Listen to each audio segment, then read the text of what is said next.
Hello friends.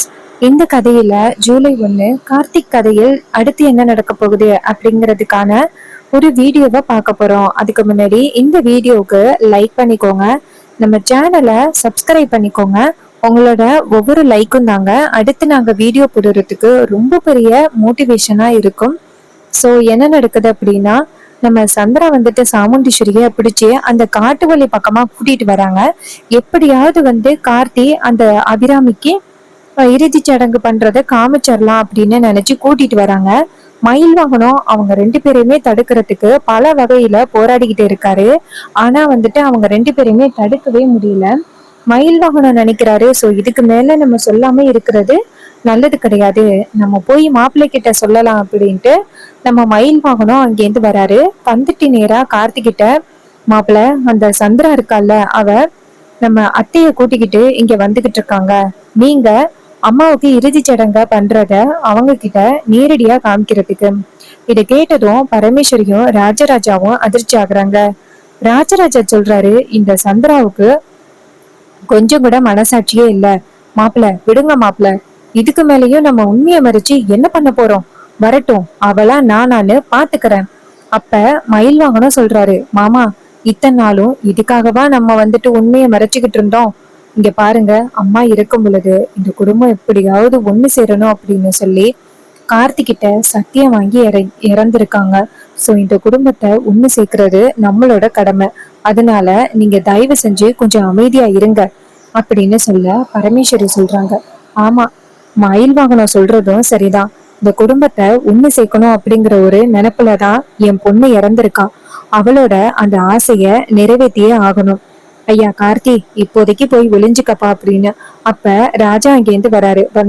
இப்பதான் மயில் வாகனம் எனக்கு போன் பண்ணாரு, அதான் உடனே வந்துட்டேன். மேடத்துக்கு இப்படி ஒரு நிலைமை ஆகும் அப்படின்னு நான் எதிர்பார்க்கவே இல்லை அப்படின்னு சொல்லிட்டு ராஜாவும் வருத்தப்படுறாரு. அதே நேரம் நம்ம மயில் வாகனம் சொல்றாரு, சரி, பேசிக்கிட்டு இருக்கிறது இப்ப கொஞ்சம் கூட நேரமே இல்ல, சரி வாங்க போகலாம் அப்படின்னு சொல்ல உடனேயே பாட்டியும் சரி அப்படின்னு சொல்லிட்டு அந்த இடத்துல இருந்து கார்த்திய போக சொல்றாங்க. கார்த்தி அவங்க அம்மாவோட காலை தொட்டு கும்பிட்டுட்டு அந்த இடத்துல இருந்து போறாரு. அதே நேரம் நம்ம சந்திராவும் அந்த சாமுண்டீஸ்வரியும் அந்த இடத்துக்கு வராங்க. வந்ததோட அந்த இடத்துல அந்த ராஜா அப்புறம் கார்த்தியை தவிர்த்து பாக்கி எல்லாருமே இருக்காங்க. அப்ப சாமுண்டீஸ்வரி சந்திராவை பார்த்து முறைக்கிறாங்க.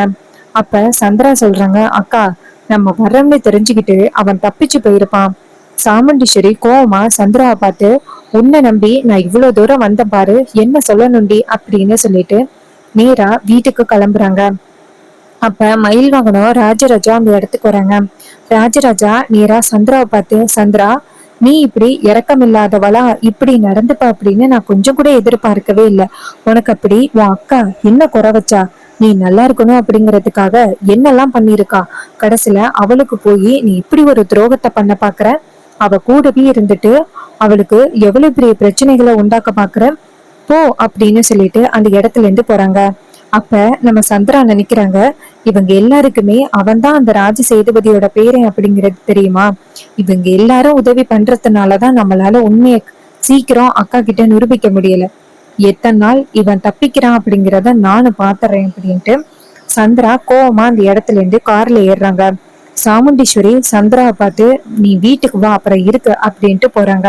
அப்ப சந்திரா நினைக்கிறாங்க, ஐயோ, அக்கா வேற இவ்வளவு தூரம் நடக்க விட்டுட்டோம், அதோட முள்ளுல வேற நடக்க விட்டு காலுல முள்ளெல்லாம் கிழிச்சிருக்கு, கண்டிப்பா நம்மள இவ சும்மா விட போறது இல்ல அப்படின்ட்டு சரியான பயத்துல சந்திரா இங்கேருந்து வீட்டுக்கு வராங்க. இன்னொரு பக்கம் நம்ம ரேவதி இருக்காங்கல்ல, கார்த்தி அந்த அபிராமிக்கு இறுதி சடங்கு பண்ணத நம்ம ரேவதி பாத்துறாங்க. இன்னொரு பக்கம் ரேவதி அந்த இடத்துல நின்றுகிட்டு இருக்காங்க.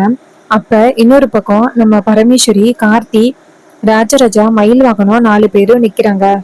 அப்ப ராஜராஜா சொல்றாரு, என் தங்கச்சி எல்லாருமே சேர்ந்து ஒன்னா கூட்டு குடும்பமா சந்தோஷமா இருப்போம் அப்படின்னு நினைச்சுக்கிட்டு இருந்தோம். ஆனா இவ்வளவு சீக்கிரம் என் தங்கச்சி என்னை விட்டு போவா அப்படின்னு நான் எதிர்பார்க்கவே இல்லை. அந்த கடவுள் இப்படி என் தங்கச்சிய சீக்கிரம் வாங்கிக்கிட்டானே. இந்த குடும்பம் ஒன்னா சேரணும் அப்படிங்கிறதுக்காக அவ உயிரையே விட்டுட்டாளே அப்படின்ட்டு வேதனையோட நம்ம ராஜராஜா நிக்கிறாரு. அப்ப பரமேஸ்வரி சொல்றாங்க, இது மாதிரி என் பொண்ணு என்னை விட்டு போவா அப்படின்னு நான் நினைக்கலையே அப்படின்ட்டு. அதே நேரம் ராஜராஜா சொல்றாரு, இந்த கையும் காலும் எதுக்கு இருக்கு, ஒரு பிரயோஜனமும் இல்லாம இருக்கு. என் தங்கச்சிக்கு பதிலா என் உயிரை எடுத்திருக்க கூடாதா கடவுளே அப்படின்ட்டு ராஜராஜா கத்தி அழுக. அப்ப பரமேஸ்வரி டக்குன்னு வந்து ராஜராஜா கிட்ட, ஐயா ராஜராஜா, என்ன பேசுற? ஏற்கனவே ஒரு பொண்ணை இழந்து நான் ரொம்ப வேதனையோட இருக்கேன். உனக்கு எதுவும் ஆயிடக்கூடாதுப்பா, நீ நல்லா இருக்கணும்ப்பா, இந்த குடும்பம் ஒண்ணு சேரணும் அப்படிங்கறதுக்காக தான் அபிராமி அப்படி ஒரு முடிவு எடுத்திருக்கா. அவளோட இந்த ஆசைய நம்ம தான் காப்பாத்தணும். ஐயா கார்த்தி, நீதான்ப்பா இந்த குடும்பத்தை எப்படியாவது ஒண்ணு சேர்க்கணும் அப்படின்னு சொல்ல, அதுக்கு கார்த்தி சொல்றாரு, கண்டிப்பா பாட்டி, நான் இந்த குடும்பத்தை ஒண்ணு சேர்த்துருவேன் அப்படின்னு சொல்றாரு. இது கேட்டதோட பாட்டி சொல்றாங்க, ஐயா கார்த்தி, இந்த சாமுண்டீஸ்வரி இருக்கா பாரு, அவளுக்கு மட்டும் உண்மை தெரிஞ்சிச்சு அப்படின்னா கண்டிப்பா அவ ஒத்துக்க மாட்டா. அவளை எப்படிப்பா நம்ம சமாதானப்படுத்தி ஒத்துக்க வைக்கிறது? கார்த்தி சொல்றாரு, பாட்டி, அது எல்லாத்தையும் நான் பாத்துக்கிறேன், நீங்க கவலைப்படாதீங்க பாட்டி அப்படின்னு. அதே நேரம் மயில் வாகனம் சொல்றாரு, பாட்டி, ரொம்ப நேரம் ஆனதுனால கண்டிப்பா அத்தை ரொம்ப சந்தேகப்படுவாங்க, நான் கார்த்தியை கூட்டிக்கிட்டு கிளம்புறேன் அப்படின்னு. பாட்டியும் சரி போயிட்டு வாங்க அப்படின்னு சொல்ல, கார்த்தி சொல்றாரு, போயிட்டு வரேன் பாட்டி, நீங்க எதை நினைச்சும் கஷ்டப்படாதீங்க. பாட்டி சொல்றாங்க சரியா அப்படின்னு சொன்னதோட மயில் வாகனமும் நம்ம கார்த்தியும் அந்த இடத்துல இருந்து போறாங்க. அப்ப பரமேஸ்வரி ராஜராஜட்ட போயிட்டு, ஐயா நீதாயா கார்த்திய பாத்துக்கணும், இப்ப அவன் அம்மாவும் இல்ல, அவ பொண்டாட்டிய ஆசையா கல்யாணம் பண்ணான், அந்த பொண்ணு உசுரோட இல்ல, நீதான்ப்பா எப்படியாவது பாத்துக்கணும். அதுக்கு ராஜராஜ சொல்றாரு, அம்மா நான் பாத்துக்கிறேம்மா என் மருமவனை, அவனுக்கு எந்தவித ஆபத்தும் வராம நான் பாத்துக்கிறேன், அந்த சந்திராவால இனிமே என்ன பண்ண முடியும்னு நான் பாத்துக்கிறேன் அப்படின்னு. இதை கேட்டதோட பாட்டியும் சரியா நான் போறேன் அப்படின்னு சொல்லிட்டு அந்த இடத்துல இருந்து போறாங்க. அப்ப ரேவதி டக்குன்னு நம்ம பரமேஸ்வரிக்கு முன்னாடி வந்து நிக்கிறாங்க. பரமேஸ்வரி ரேவதிய பார்த்ததோட அதிர்ச்சியாகி நிக்கிறாங்க. ரேவதி பரமேஸ்வரிய பார்த்து, பாட்டி இங்க என்ன நடக்குது, எந்த உண்மைய நீங்க இங்க எல்லார்கிட்டேயுமே மறைக்கிறீங்க, எதுக்காக இப்படிப்பட்ட ஒரு உண்மைய மறைச்சிங்க? அம்மாவுக்கு இந்த விஷயம் தெரிஞ்சிச்சுன்னா எவ்வளவு பெரிய பிரச்சனை ஆகும். அதுக்கு பாட்டி சொல்றாங்க, அம்மாடி நீ எதை பத்திமா பேசுற, எனக்கு ஒண்ணும் புரியல. அப்ப ரேவதி சொல்றாங்க, என்ன பாட்டி இன்னுமா நான் சொல்றது தெரியல, இங்க பாருங்க, இன்னைக்கு அந்த அம்மாவுக்கு, அதாவது உங்க பொண்ணுக்கு இன்னைக்கு இறுதி சடங்கு பண்ணது யாரு? அது ராஜா. அப்ப அவருதான் உங்களோட பேரனா? அதுக்கு பரமேஸ்வரி அமைதியா நிக்க, ரேவதி டக்குன்னு பரமேஸ்வரியோட கைய பிடிச்சி ரேவதியோட தலையில வச்சு, பாட்டி இப்ப நீங்க உண்மையை சொல்ல போறீங்களா இல்லையா அப்படின்னு சொன்னதோட பரமேஸ்வரிக்கு வேற வழியே இல்ல. பரமேஸ்வரி ரேவதிய பார்த்து, அம்மாடி இது மாதிரி அவன்தாம்மா என்னோட பேரன் அப்படின்னு சொன்னதோட ரேவதி ரொம்ப அதிர்ச்சி ஆகுறாங்க. பாட்டி எவ்வளவு பெரிய உண்மைய எல்லாருக்கிட்டேருந்து மறைச்சிருக்கீங்க, இந்த விஷயம் மட்டும் அம்மாவுக்கு தெரிஞ்சிச்சு கண்டிப்பா அம்மா சும்மா விட மாட்டாங்க பாட்டி. ஏன் பாட்டி இவ்வளவு பெரிய விஷயத்த எங்க எல்லாருக்கிட்டேருந்தும் மறைச்சிங்க? அப்ப பாட்டி சொல்றாங்க, அம்மாடி அவன் அந்த வீட்டுக்குள்ள வந்தது என்ன காரணத்துக்காகன்னு உனக்கு தெரியாதாமா? அதான் இந்த ஊருக்குமே தெரியுமே, இந்த குடும்பத்தை ஒண்ணு சேர்க்கிற ஒரே ஒரு நல்ல எண்ணத்துக்காக மட்டும்தான் அவன் அந்த வீட்டுக்குள்ளேயே வந்தான். ஆனா கடைசி நேரத்துல உன்னை கல்யாணம் பண்ணணும் அப்படிங்கிற எண்ணத்துல அவன் வரவே இல்லை. இருந்தாலும் உங்க அம்மா மேல வச்சிருந்த ஒரே ஒரு மரியாதைக்காக மட்டும்தான் அவன் உன் கழுத்துல தாலி கட்டினான். அதுக்கப்புறம் நீ அவனை என்னெல்லாம் சொன்ன, அவனை நீ ஒதுக்கி வச்ச, நீ ஆஸ்திரேலியா போறது கூட முயற்சி பண்ண அப்படிங்கிறது கூட எனக்கு தெரியும். என் அப்பா முருகன் தான் எப்படியோ உன் மனசை மாத்தி இங்க இருக்க வச்சிருக்கான். இங்க பாருமா, அவன் மேல எந்த தப்புமே இல்லை, இந்த குடும்பத்தை ஒண்ணு சேர்க்கறது மட்டும்தான் அவனோட ஒரே ஒரு எண்ணமா இருந்துச்சு. இங்க பாரு, அவன் அம்மாவையும் இழந்துட்டான், அவனுக்கு ஒரு கல்யாணம் நடந்திருக்கு தெரியுமா? அந்த கல்யாணம் முடிஞ்ச பிறகு அவன் தீபா மேல அவ்வளவு உயிரா இருந்தான். ஆனா கடைசியில தீபாவையும் இழந்துட்டான். இப்ப அவனுக்கு உசுரா இருந்த அம்மாவையும் இழந்துட்டான். அபிராமி யாருக்காக தெரியுமா இறந்திருக்கா? உண்மைய போய் சாமுண்டீஸ்வரி கிட்ட சொல்லிடக்கூடாது அப்படிங்கிறதுக்காக தான் உயிரையே அவ வந்துட்டு இப்படி மகனுக்காக இழந்துட்டா. இங்க பாருமா, தயவு செஞ்சு இந்த விஷயம் எதையுமே உங்க அம்மா கிட்ட போய் சொல்லிடாத. அம்மா கிட்ட போய் சொன்னா அப்புறம் அபிராமியோட ஆசையும் கடைசி வரைக்கும் நிறைவேறாம போயிரும். அப்ப ரேவதி சொல்றாங்க, இந்த அளவுக்கு அம்மா மேல பாசமா இருந்த ஒருத்தரை நான் பார்த்ததே இல்லை. அவங்களும் எந்த அளவுக்கு இவரு மேல பாசமா இருந்திருக்காங்க.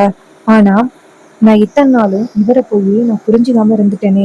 பாட்டி நீங்க கவலைப்படாதீங்க பாட்டி, அவங்க அம்மாவை மறக்கிற அளவுக்கு நான் அவர் மேல இனிமே காதலோட இருப்பேன்.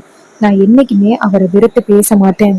அவரை என்னைக்குமே நான் பத்திரமா பார்த்துப்பேன், நீங்க கவலைப்படாதீங்க பாட்டி அப்படின்னு சொன்னதோட அப்பதான் பாட்டிக்கு நிம்மதியே ஆகுது.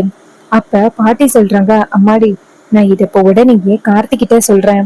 அப்ப ரேவதி சொல்றாங்க, இல்ல பாட்டி, நீங்க அவர்கிட்ட சொல்ல வேண்டாம். இந்த மாதிரி நம்ம குடும்பம் எல்லாமே ஒண்ணு சேரட்டும், அதுக்கப்புறம் நம்ம உண்மையை சொல்லிக்கலாம். இது கேட்டதோட பரமேஸ்வரியும், சரிம்மா, நீ என் கார்த்திய வந்துட்டு ஏத்துக்கிட்டியல்ல, எனக்கு அது போதும் அப்படின்னு சொன்னதோட ரேவதி சொல்றாங்க, பாட்டி இந்த விஷயத்த பத்தி அவர்கிட்ட மட்டும் சொல்லிட வேணாம் அப்படின்னு சொன்னதோட பரமேஸ்வரியும், சரிம்மா நான் சொல்ல மாட்டேன் அப்படின்னு சொல்றாங்க. அதுக்கப்புறமா ரேவதி சொல்றாங்க, பாட்டி இது மாதிரி அவங்க வந்துட்டு ஒரு ஏழையா வந்து என்கிட்ட பேசினாங்க. ஆனா உண்மையாவே அவங்க என்ன ஒரு மருமகளா தான் பார்த்திருக்காங்க. அவங்கள இது வரைக்கும் நான் அத்தைன்னு கூப்பிட்டதே கிடையாது, ஆன்டின்னு மட்டும்தான் நான் கூப்பிட்டேன். அவங்க எந்த அளவுக்கு கஷ்டப்பட்டிருப்பாங்க அப்படின்னு சொல்லிட்டு ரேவதி ஒரி பண்றாங்க. அதுக்கு பரமேஸ்வரி சொல்றாங்க, அம்மாடி கவலைப்படாத, அந்த அபிராமியோட ஆசிர்வாதம் உனக்கும் கார்த்திக்கும் எப்பவுமே இருக்கும். நீங்க ரெண்டு பேரும் எப்பவுமே சந்தோஷமா இருக்கலாம், சரியா அப்படின்னு சொன்னதோட ரேவதியும் சரி பாட்டி அப்படின்னு சொல்றாங்க. அப்புறமா ரேவதி சொல்றாங்க, சரி பாட்டி நான் வீட்டுக்கு போறேன். பாட்டி சொல்றாங்க, இங்க பாரு, நீதான் கார்த்திய பத்திரமா பாத்துக்கணும். ரேவதி சொல்றாங்க, நான் பாத்துக்கிறேன் பாட்டி அப்படின்னு சொல்லிட்டு நேரா வீட்டுக்கு வராங்க. அதுக்கப்புறமா பரமேஸ்வரி நேரா அபிராமிய கையெடுத்து கும்பிட்டு, அம்மாடி அபிராமி, நீ இறந்த பிறகுதான் ரேவதி வந்து கார்த்திய மன்னிச்சு ஏத்துப்பா அப்படின்னு இருந்திருக்கு போல. அதனால இப்பதான் அவ மன்னிச்சே ஏத்துக்கிட்டு இருந்திருக்கா அப்படின்ட்டு பரமேஸ்வரி கையெடுத்து கும்பிட்டு சாமி கும்பிடுறாங்க. அதுக்கப்புறமா ரேவதி நேரா வீட்டுக்கு போறாங்க. ரேவதி நேரா வீட்டுக்கு போனதோட கார்த்தி அங்க உட்கார்ந்துருக்காரு சோகமா. அப்ப ரேவதி நேரா கார்த்தி கிட்ட போயிட்டு என்னாச்சு அப்படின்னு கேக்குறாங்க. கார்த்தி லைட்டா கண்ணீரை தொடச்சிட்டு ஒண்ணு இல்ல அப்படின்னு சொல்றாங்க. அப்ப ரேவதி வந்து பாத்துக்கிட்டே, உங்க அம்மாவை இழந்த துயரத்துல நீங்க இருக்கீங்க, ஆனா என்னால உங்களுக்கு ஆறுதல் கூட சொல்ல முடியல, என்னை மன்னிச்சிருங்க அப்படின்னு சொல்லிட்டு ரேவதியும் ரொம்ப ஒரி பண்ணிட்டு கார்த்திக் பக்கத்துல உட்கார்றாங்க. அதுக்கு கார்த்திக் கேக்குறாரு, உனக்கு என்னாச்சு? ரேவதி சொல்றாங்க, ஒண்ணுல நான் நல்லாதான் இருக்கேன். கார்த்தி சொல்றாரு, சரி ஏதாவது வேணுமா? ரேவதி சொல்றாங்க, அதெல்லாம் ஒண்ணும் இல்ல, நான் சும்மாதான் உன் பக்கத்துல உட்காந்துருக்கேன். கார்த்தியும் சரி அப்படின்னு சொல்லிட்டு அந்த இடத்துல இருந்து கிளம்பி போறாரு. அவரு போனதோட ராஜராஜாவும் மயில் வாகனமும் அந்த இடத்துக்கு வராங்க. வந்ததோட ரேவதிய பார்த்து, பாத்தியா ரேவதி எப்படி உடஞ்சு போயிட்டாரு அப்படின்னு. அப்ப ரேவதி சொல்றாங்க, ஆமா, அவருக்கு நான் என்ன ஆறுதல் சொல்றதுன்னு எனக்கு ஒண்ணுமே புரியல. பார்க்கவே ரொம்ப கஷ்டமாவும் பாவமாவும் இருக்கு. அவர் வாழ்க்கையில ஏன் தான் இப்படி நடந்துச்சோ தெரியல. அப்ப ராஜராஜா சொல்றாரு, அம்மாடி நம்ம எல்லாருமே சேர்ந்து ஒன்னா சந்தோஷமா இருப்போம். நம்ம வாழ்க்கையில இனிமே எந்த பிரச்சனையும் இல்லை அப்படின்னு நினைக்கும் பொழுது இப்படி ஒரு இடி மாதிரி ஒரு விஷயம் நடந்துருச்சே அப்படின்னு அதுக்கு ரேவதி சொல்றாங்க, அப்பா நடந்ததே நடந்து போச்சுப்பா, இதுக்கப்புறம் நடக்க போறத மட்டும்தான் பார்க்கணும். இனிமே அவருக்கு ஆறுதல் சொல்லி அவரை நம்ம பத்திரமா பார்த்துக்கணும். இது கேட்டதும் ராஜராஜ சொல்றாரு, அம்மாடி இவ்வளவு சொல்றியே, உனக்கு உண்மை தெரியுமா? ரேவதி சொல்றாங்க, நான் இன்னைக்கு அவரு அம்மா அத்தை அபிராமிக்கு இறுதி சடங்கு பண்ணதை நான் பார்த்தேன். பார்த்த பிறகுதான் எனக்கு உண்மையே தெரிய வந்துச்சு. இங்க பாருங்கப்பா, நீங்க கூட என்கிட்ட உண்மையை மறைச்சிட்டீங்கல்ல. ராஜராஜா சொல்றாரு, அம்மாடி உண்மையை சொல்ல முடியாத சூழ்நிலையில இருந்தேன். ஒருவேளை சொல்லியிருந்தா நீ அப்ப இருந்த கோபத்துக்கு சாமுண்டீஸ்வரி கிட்ட சொல்லியிருப்பேன். ரேவதி சொல்றாங்க, ஆமாப்பா நீங்க சொல்றதும் சரிதான். அப்ப இருந்த கோவத்துக்கு நான் கண்டிப்பா அம்மா கிட்ட சொல்லி பிரச்சனையை உண்டாக்கியிருப்பேன் அப்படின்னு சொல்றாங்க. அதே நேரம் மயில் வாகனம் சொல்றாரு, விடு ரேவதி, ஏதோ இதுதான் நடக்கணும்னு சகலையோட தலையில எழுதி இருந்திருக்கு, அதனால இப்படி நடந்து போச்சு. ஆனா ரேவதி, இதுக்கப்புறம் சகலைய பாத்துக்க வேண்டியது உன் பொறுப்பு.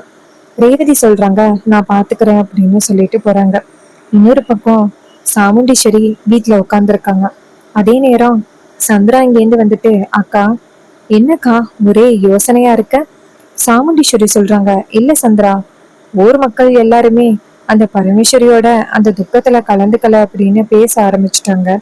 அந்த அளவுக்கு சாமுண்டீஸ்வரி கல்லஞ்சக்காரியா இருக்காளே அப்படின்னு, அதான் ஒரு எட்டு அந்த பரமேஸ்வரி வீட்டுக்கு போயிட்டு வந்துடலாம் அப்படின்னு பார்த்தேன்.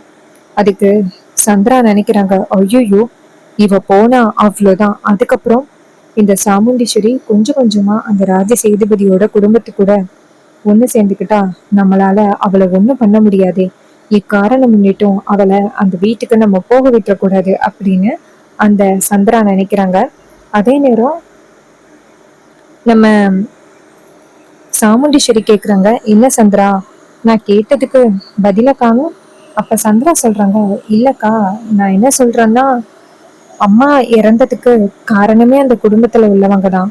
அங்க போகணும்னு நீ நினைக்கிறியா? சோ அதுதான்க்கா எனக்கு பிடிக்கல. அதுக்கு சாமுண்டீஸ்வரி சொல்றாங்க, சந்திரா, என்னதான் இருந்தாலும் அந்த வீட்ல ஒரு இறப்பு நடந்திருக்கு. சோ நம்ம போய் கலந்துக்கிறது சரிதானே? அப்ப சந்திரா சொல்றாங்க, அக்கா, நீ சொல்றது சரிதான், இந்த வீட்ல ஒரு இறப்பு நடந்திருக்குதான்.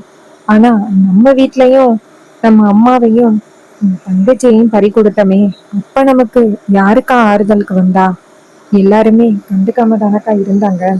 அப்ப சாமுண்டீஸ்வரி சொல்றாங்க, ஆமா சந்திரா, நீ சொல்றது சரிதான். அப்ப நான் என் அம்மாவை இறந்தப்ப யாரு எனக்கு ஆறுதல் சொன்னா? ஒருத்தரும் இல்ல. சோ நீ சொல்றது சரிதான். நான் இப்போதைக்கு கொஞ்சம் பொறுமையா இருக்கிறதுனா நல்லது. தேவையில்லாம அங்க போனா அப்புறம் அவங்க நம்ம வீட்டுக்கு வர ஆரம்பிப்பாங்க. அப்படியே உறவு கொண்டாட நடப்பாங்க. சோ நீ சொல்றது சரிதான் சந்திரா. நான் அங்க போகாம இருக்கிறது நல்லதுதான் அப்படின்னு சொல்லி பேசிக்கிட்டு இருக்காங்க. அப்பதான் சந்திராவுக்கு நிம்மதியாகுது. நல்ல வேலை, இவ ஏதாவது ஒரு வகையில அப்படியே குழம்பிடுறாளே, யாரோ குழப்பி விடுறாங்க, நம்ம விடக்கூடாது, இப்படியே சொல்லி அவளை தனியாவே வச்சிருக்கணும். அப்பதான் இவளை நம்ம ஈஸியா பழிவாங்கலாம். அந்த கார்த்திக்கு நம்ம மேல கண்டிப்பா பயம் வந்திருக்கும். இதனால அவன் கண்டிப்பா இந்த நம்ம கிட்ட இருந்து கொஞ்சம் தள்ளியே இருப்பான். இனிமே அவனை பத்தின உண்மைகளை நிரூபிச்சு அவனை இந்த வீட்டை விட்டு நம்ம துரத்திடலாம் அப்படின்னு சந்திரா ஒரு பெரிய திட்டத்தை போட்டுக்கிட்டு இருக்காங்க. சோ சீக்கிரம் அபிராமியோட கதையை முடிச்சதுனால கதை சீக்கிரம் முடிய போகுதோ அப்படின்னு எல்லாருமே நினைச்சிட்டு இருக்காங்க. சோ உங்களுக்கு என்ன தோணுது? நம்ம கார்த்தி கதை சீக்கிரம் முடிஞ்சிருமா, இல்ல அதுலயே இன்னும் நிறைய கதைகள் இருக்கு? சாமுண்டீஸ்வரியோட அம்மா இறப்புக்கு காரணமான அந்த முத்துவேல் நம்ம சாமுண்டீஸ்வரிக்கு தெரிய வருமா? கார்த்தி நிரூபிப்பாரா?